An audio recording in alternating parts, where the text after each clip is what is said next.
He's live there in New York City, Central Park. Wow, Nate, that is markedly worse than when we checked in with you just an hour ago.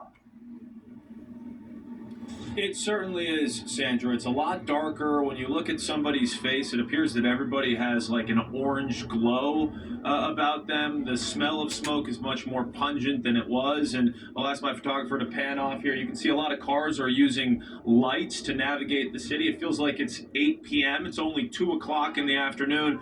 And I'll ask my photographer to also pan up.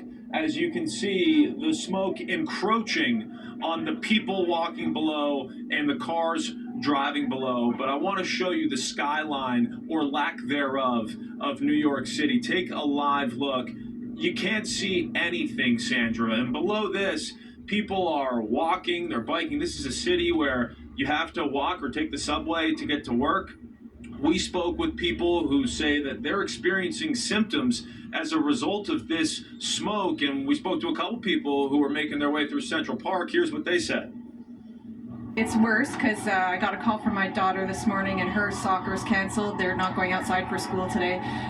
They're staying indoors, so yeah, it's pretty bad up there too. This morning in the car, I could feel a little difference, like in my eyes. Kind of feel like allergy eyes. You know what I mean? Like you kind of just want to rub your eyes a little bit, but otherwise I feel okay.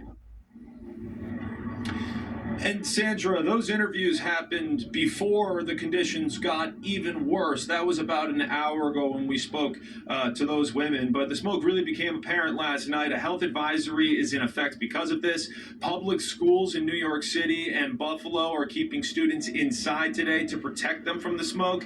But it's not just the tri-state area dealing with this. Take a look at this map. The red and orange dots show you where the air quality is the worst. And you can see it extends as far west as Chicago, where we have new video today. Take a look. We made a quad box here. You see Philadelphia, Chicago, and Detroit, as well as Canada, where over 100 wildfires are burning in the Quebec area, over 400 wildfires across the country, causing these conditions across regions in the United States. Air quality alerts are in effect as far south as North Carolina, and it's also having impacts on air travel, as if flyers haven't had enough issues over the past couple of years. You mentioned a ground stop at LaGuardia Airport as a result of these conditions, a partial ground stop at Newark International. We're waiting to see if that changes, but right now that is still the case.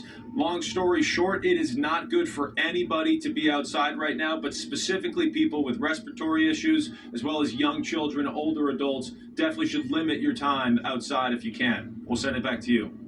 Nate, I'm curious because for a while there, people still didn't know why this was happening. What are people talking about? They obviously understand why this is happening now, I'm sure. Most people are looking at their smartphones. They see the news. Are you getting the sense that people are seeing that it's getting so much worse that they're running inside? What are you seeing? What are you hearing?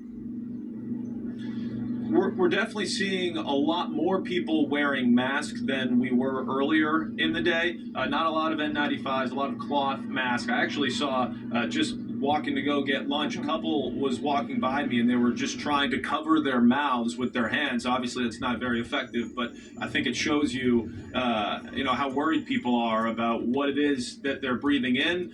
When you talk to people, you hear some who are more concerned than others, but it is certainly unsettling when you look around, you see the orange glow on everyone's face, and you have to wonder what exactly it is that we're breathing in. Nate, if anybody walks by there, feel free to grab them. We'd love to hear what people are saying, how they're feeling about this, because a lot of folks there are probably tourists, and they certainly didn't plan on this happening.